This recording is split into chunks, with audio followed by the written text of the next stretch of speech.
You see, he had a small joke against the Muslims about polygamy. You see, since Islam allows you to marry four. He didn't quote the verse correctly. He was saying Surah Nisa, verse 3, or something to the effect. The Quran says, marry women of your choice by twos and threes and fours, but if you cannot do justice between them, marry only one.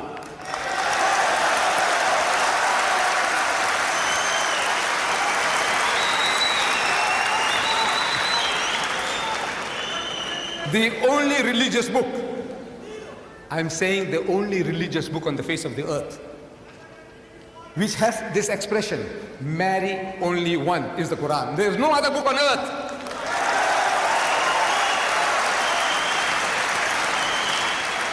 And this is the solution to your problem.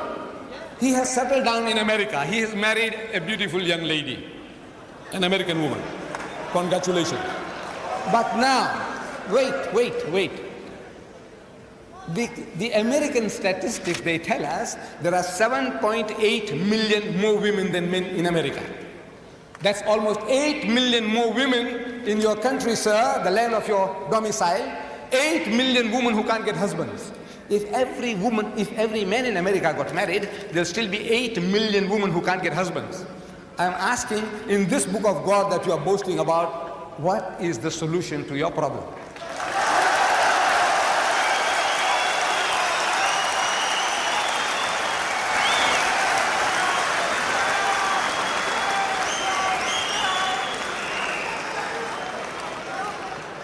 Jimmy Swaggart.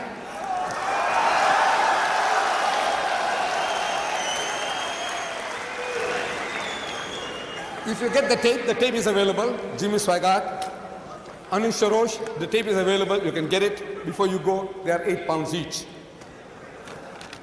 Jimmy Swaggart, if you see this debate, at the outset, he's also having a laugh at our expense.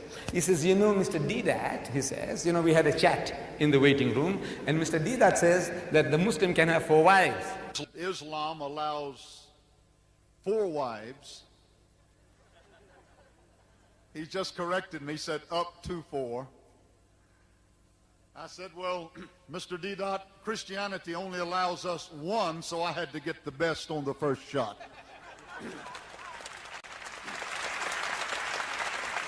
But you see, Christianity allows us only 1.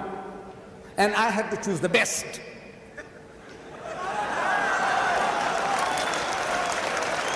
Get the tape. He said, I had to choose the best. And you know, the best was not good enough.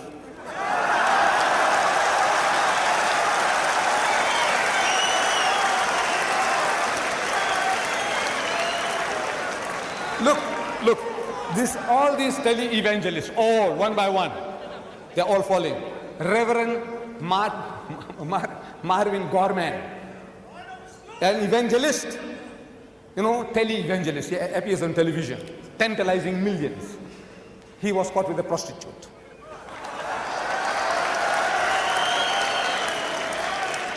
Jim Becker, with Jessica Hans, another prostitute. Jimmy Swaggart, average of 2 trips a month to the prostitute for his satisfaction. I said, you laugh at us? You are a fool. I said, the laugh is on you.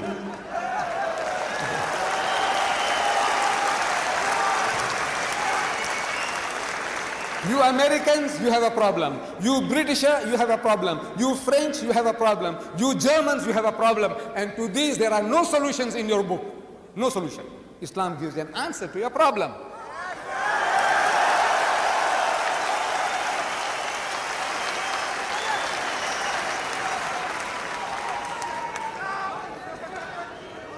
Divorce. Brother Shorosh was talking about divorce. You know how the Muslims. Look, when you malpractice, when you do something against your own teaching, you are culpable.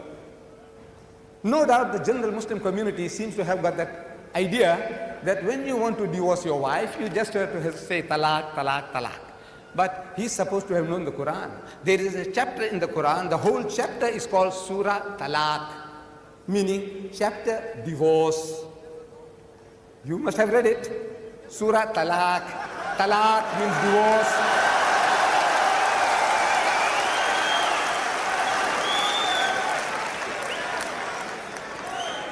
At the outset, Brother Sharosh, he said he has been studying the Quran for 2 years now. 2 years. Sure. See what the Quran says, please, brother. And then point a finger at the Quran and say, look, this Quranic teaching is not right, it's not feasible, it's unreasonable. Talk about the Quran. Don't talk about the Muslims. As much as we have bad Muslims, you have bad Christians.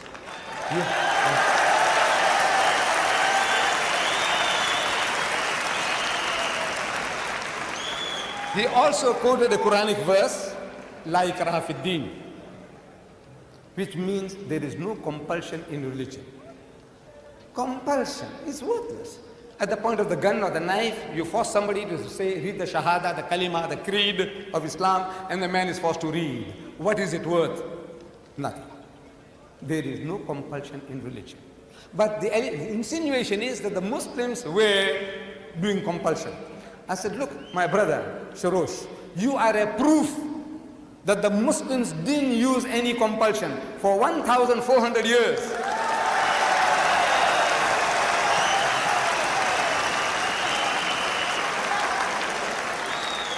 For 1,400 years, you and your other Christians, whom you now say number 14 million, they lived in our midst.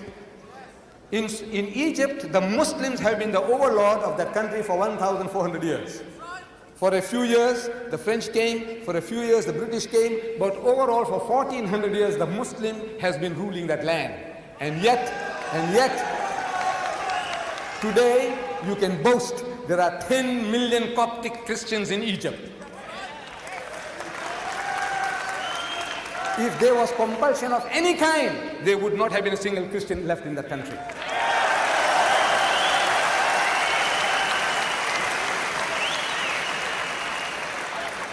The Muslims ruled Spain for 800 years. 800 years. We, because we failed to deliver the message, we were kicked out. We were kicked out. Shame on us. We didn't fulfill our obligations. But if they had used any type of force, even economic force, for 800 years, there would not have been a single Christian left in that country.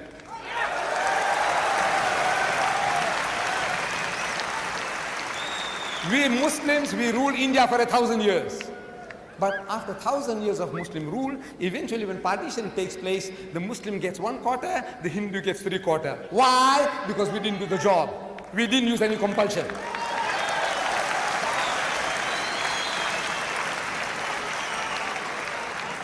And which Muslim army went to Indonesia? Which Muslim army went to Nigeria? Which Muslim army conquered the east coast of Africa? Which Muslim army? Today, the Britisher and the American, he's coming towards Islam. I want to know what sword? What sword? What sword is the Muslim using? The sword of the intellect. George Bernard Shaw, he said, if any religion has a chance of conquering England, nay Europe, within the next 100 years, so that religion is Islam.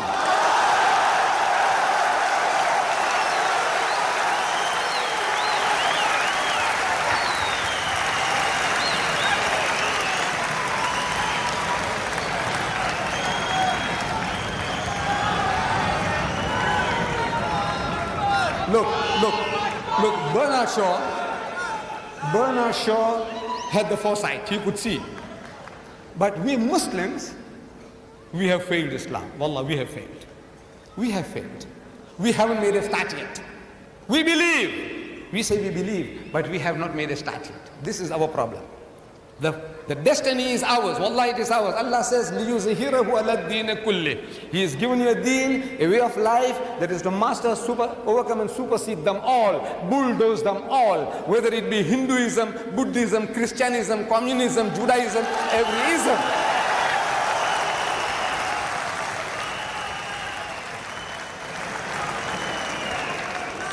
Sword. I'm asking, what sword? Thomas Carlyle. Thomas Carlyle. Thomas Carlyle in 1840, he delivered a series of lectures here in the UK. In England, Thomas Carlyle, one of the greatest thinkers of the past century. Thomas Carlyle. And he says, the sword. He said, the sword indeed. But where will you get your sword? He said, every new opinion at its beginning is precisely in the minority of one. In one man's head alone, there it dwells as yet. That he take a sword and try to propagate with that will do little for him. He said, first you must get your sword. And how do you get your sword? Through the intellect, through reasoning. Udu ila sabili rabbika bil hikmati. Allah says, invite all to the ways of thy Lord with wisdom, the sword of the intellect of wisdom. Wal maw'izatil hasanati, and with beautiful preaching. Wajadilhum billati ahsan, and reason with them in the ways that are best and most gracious. This is the sword.